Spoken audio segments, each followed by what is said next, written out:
was after Jesus had died and paid for the price of your sins. And he paid for the price of the thief on the cross too. The thief on the cross wasn't dead when he told him, "You'll see me in paradise." He wasn't dead yet, number one.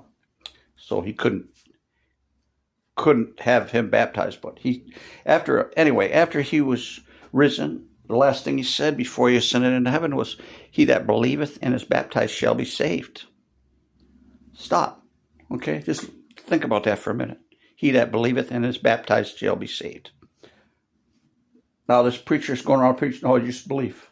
So he's saying, no, that's a lie. Or you don't have to believe that. You don't have to believe what, that's the last thing he said. That's the last thing he said. You don't have to believe that. Just believe. No, Jesus said, "He that believeth is baptized shall be saved." And then he said, "He that believeth not shall be damned."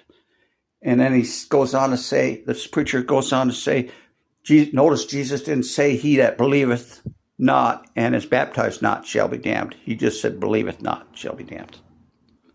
And then he says, well, because he didn't say "baptized not shall be damned," you don't need to get baptized. That was his reasoning. That's not a reason. He didn't need to repeat himself.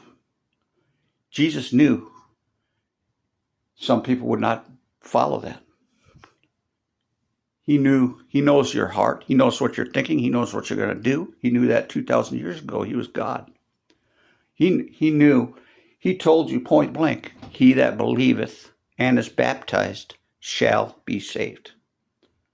He didn't need to repeat the baptism part the second time. He already told you that. So if you don't believe the first part, even if he had told you, let's say he said it like this, "He that believeth and is baptized shall be saved. He that believeth and is baptized not shall be damned."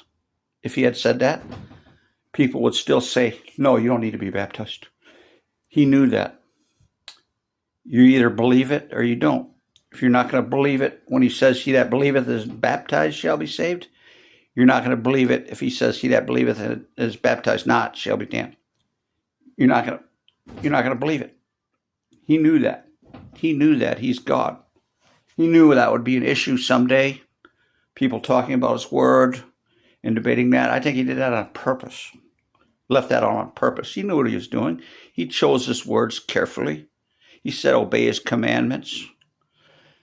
The preacher didn't know what baptism was for either. He didn't know what it was for. He thought it was an outward sign.